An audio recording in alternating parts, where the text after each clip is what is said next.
Hello അസ്സാം വലൈക്കും guys, welcome back our channel. അപ്പം ഞാൻ ഇന്നിവിടെ വന്നിട്ടുള്ള ഒരു അടിപൊളി ഡിഷിൻ്റെ റെസിപ്പി ആയിട്ടാണ് കേട്ടോ. അപ്പോൾ നമുക്ക് എങ്ങനെ ഇത് ഉണ്ടാക്കുന്നത് നോക്കാം. ഇതിനു വേണ്ടി ചിക്കൻ നല്ലോണം മുളക് പൊടിയും ഉപ്പും മഞ്ഞൾപ്പൊടിയൊക്കെ ഇട്ടിട്ട് ഇതുപോലെ മാരിനേറ്റ് ചെയ്ത് വെക്കാം. എന്നിട്ട് ക്യാരറ്റും ക്യാപ്സിക്കം ഉള്ളിയൊക്കെ ഇതുപോലെ അരിഞ്ഞ് വെക്കാം കേട്ടോ. നമ്മൾ ചിക്കനൊക്കെ ഉണ്ടാക്കുന്നില്ലേ, അതേപോലെ അരിഞ്ഞ് വെക്കാം. അതിനുശേഷം ഒരു പാൻ അടുപ്പത്ത് വെക്കാം. കുറച്ച് പശു നെയ്യ് ഇട്ട് കൊടുക്കാം കേട്ടോ. കുറച്ച് പശു നെയ്യ് ഇട്ട് കൊടുക്കുക. എന്നിട്ട് അതിലോട്ട് നമ്മുടെ ചിക്കൻ മാരിനേറ്റ് ചെയ്ത് ചിക്കൻ ഇട്ട് കൊടുക്കുക. നന്നായിട്ട് ഫ്രൈ ചെയ്തെടുക്കുക കേട്ടോ. നല്ലോണം ഫ്രൈ ചെയ്ത് നമ്മൾ ഈ ഒരു ഫില്ലിങ് ഉണ്ടാവുക, നമ്മുടെ ചില്ലി ചിക്കനൊക്കെ ഉണ്ടാക്കുന്ന പോലത്തെ ഒരു ഫില്ലിങ്ങാണ് ഉണ്ടാവുക കേട്ടോ. അപ്പോൾ നന്നായിട്ട് അത് ഫ്രൈ ചെയ്ത് മാറ്റി വെക്കുക. എന്നിട്ട് അതേ പാനിൽ തന്നെ നമ്മൾ ഉള്ളി ഇട്ട് കൊടുക്കുക. നമ്മുടെ സവാള ഉണ്ടല്ലോ, ആ സവാള നന്നായിട്ട് നമ്മൾ ഇതേപോലെ കട്ട് ചെയ്തിട്ട് വേണം. നമ്മൾ ചില്ലി ചിക്കനൊക്കെ കട്ട് ചെയ്യുന്ന പോലെ അത്ര വലിപ്പത്തിലും അല്ല, എന്നാൽ അത്ര ചെറുതായിട്ടുമല്ല, ഒരു മീഡിയം സൈസിൽ കട്ട് ചെയ്ത് വെക്കുക. അതിൻ്റെ കൂടെ തന്നെ കുറച്ച് വെളുത്തുള്ളിയുടെ പേസ്റ്റും കൂടി ഇട്ട് കൊടുക്കുക. എന്നിട്ട് നല്ലോണം വഴറ്റുക, നല്ലോണം ഇളക്കി കൊടുക്കുക കേട്ടോ. നല്ലോണം ഇളക്കി കൊടുക്കുക. അതിന് കൂടെ തന്നെ കുറച്ച് സമയം കഴിയുമ്പോൾ തന്നെ നമുക്ക് ആ ക്യാരറ്റ് ഇട്ട് കൊടുക്കുക. ക്യാരറ്റ് ഇതുപോലെ തന്നെ ഞാൻ കട്ട് ചെയ്യേണ്ടത്, അതുപോലെ തന്നെ കട്ട് ചെയ്തിട്ട് നല്ലോണം ഇട്ടിട്ട് നല്ലോണം ഇളക്കി കൊടുക്കുക. അതേപോലെ തന്നെ ക്യാപ്സിക്കും ഇട്ട് കൊടുക്കാം. ക്യാപ്സിക്കും അതുപോലെ തന്നെ നല്ലോണം ഇളക്കി കൊടുക്കാം.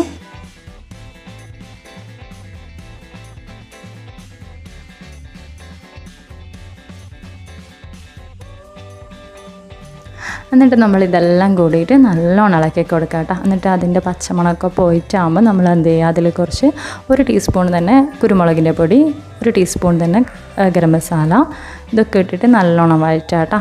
നല്ലോണം ഇളക്കി കൊടുക്കുക.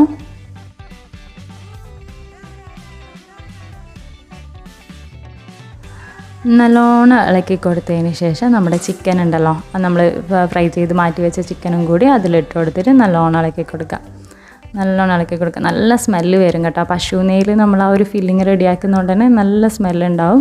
എന്നിട്ട് അതിനുശേഷം നമ്മൾ ഇതിലോട്ട് ഇട്ട് കൊടുക്കുന്നത് കുറച്ച് നമുക്ക് 2 ടേബിൾ സ്പൂൺ നിറച്ചിട്ട് കൊടുക്കാം ടൊമാറ്റോ സോസ് ഇട്ട് കൊടുക്കുക. അതിലും കൂടുതൽ ഇടുന്നവർക്ക്, നല്ല ടേസ്റ്റൊക്കെ ഇഷ്ടമുള്ളവർക്ക് അത്രയും ഇട്ട് കൊടുക്കാം. നല്ലോണം ഇട്ട് കൊടുക്കാം കേട്ടോ. കുറച്ച് മല്ലിയില നല്ലൊരു 2 ടേബിൾ സ്പൂൺ നിറച്ചിട്ട് കൊടുത്തോളൂ. അതും കൂടി ഇട്ട് കഴിഞ്ഞിട്ടാകുമ്പം നമ്മുടെ ഫില്ലിങ് റെഡിയാവും. അപ്പോൾ ഫില്ലിങ് റെഡി ആയിട്ടുണ്ട്. ഇനി ഫില്ലിങ്ങിന് പരിപാടി കൊടുക്കാൻ വേണ്ടി മറന്നല്ലേ, ഞാനത് വീഡിയോ എടുക്കാൻ വേണ്ടി വിട്ടുപോയതാണ്. നെക്സ്റ്റ് നമുക്കൊരു ബാറ്റർ തയ്യാറാക്കാനുണ്ട്. മൈദ ഇട്ട് കൊടുക്കണം, വെള്ളം ഒഴിച്ച് കൊടുക്കണം, ഒരു കോഴിമുട്ടയും പൊട്ടിച്ചു കൊടുത്ത് ഉപ്പും കൂടി ഇട്ടിട്ട് നല്ലോണം ബ്ലെൻഡ് ചെയ്യണം. മൈദയുടെ അളവ് എന്ന് പറയുന്നത് ഞാനിപ്പോൾ 1.5 കപ്പ് മൈദയും 1.5 കപ്പ് വെള്ളമാണ് എടുത്തിട്ടുള്ളത്. നിങ്ങൾക്ക് വേണമെങ്കിൽ നിങ്ങൾക്ക് എത്രയാണോ സ്നാക്സിൻ്റെ ആവശ്യം അത്രയും എടുക്കാം കേട്ടോ. അപ്പോൾ അധികം കട്ടിയല്ല അധികം ലൂസും അല്ലാത്ത ഇതുപോലത്തെ ഒരു ബാറ്റർ റെഡിയാക്കി എടുക്കണം. ഓക്കെ, ഇതുപോലെ ആയിരിക്കണം നമ്മുടെ ബാറ്റർ ഉണ്ടാവേണ്ടത്. നെക്സ്റ്റ് നമ്മൾ എന്ത് ചെയ്യുക, ഒരു പാൻ അടുപ്പത്ത് വെക്കുക. എന്നിട്ട് ഇതുപോലെ ദോശ ചുട്ടെടുക്കുക കേട്ടോ. ദോശ ചുട്ടെടുക്കുമ്പോൾ നമ്മൾ ആ ഒരു ഫ്രണ്ട് പോർഷൻ മാത്രം നമ്മൾ മറിച്ചിട്ട് കൊടുക്കേണ്ട ആവശ്യമില്ല. ആ ഒരു ഫ്രണ്ട് പോർഷനിൽ ജസ്റ്റ് അതൊന്ന് കുക്കായിട്ടാകുമ്പോൾ നമ്മൾ എടുക്കുക. എന്നിട്ട് അതിൽ ഫില്ലിങ് വെച്ച് കൊടുക്കുക. ഇതുപോലെ എല്ലാതും റെഡിയാക്കി എടുക്കുക കേട്ടോ. ഇതുപോലെ ഒരു ബോക്സ് പോലെ ആക്കിയിട്ട് മാറ്റാം. ഓക്കെ, എല്ലാം ബോക്സ് പോലെ ആക്കി വെച്ചിട്ടുണ്ട്. നല്ല അടിപൊളി ഫില്ലിങ്ങും വെച്ച് ബോക്സ് പോലെ റെഡിയാക്കി. നെക്സ്റ്റ് നമ്മൾ ഇപ്പോഴും ചെയ്യുന്ന പരിപാടി തന്നെ മുട്ട കലക്കി വെക്കുന്നു. കുരുമുളക് ഉപ്പിട്ട് കലക്കി വെക്കാം. ബ്രെഡ് ക്രംസും കൂടി എടുത്ത് വെക്കാം. എന്നിട്ട് മുട്ടയിൽ മുക്കുക, ബ്രെഡ് ക്രംസിൽ മുക്കുക. എന്നിട്ട് ഇതുപോലെ എല്ലാം സെറ്റാക്കി വെക്കാം. അപ്പോൾ എല്ലാം സെറ്റായിട്ടുണ്ട്. നെക്സ്റ്റ് നമ്മൾ എന്ത് ചെയ്യാന്ന് വെച്ചിട്ടുണ്ടെങ്കിൽ ഫ്രൈ ചെയ്തെടുക്കുക. നല്ലോണം ഓയിലി ഇതായിട്ടുള്ള ഫ്രൈ ഒന്നും ചെയ്യേണ്ട ആവശ്യമില്ല. ഉള്ളിലൊക്കെ വെന്തോണ്ട് തന്നെ പെട്ടെന്ന് ഫ്രൈ ആയിട്ട് കിട്ടും കേട്ടോ. അടിപൊളി സ്നാക്കാണ്, നിങ്ങളെല്ലാവരും ട്രൈ ചെയ്യണം.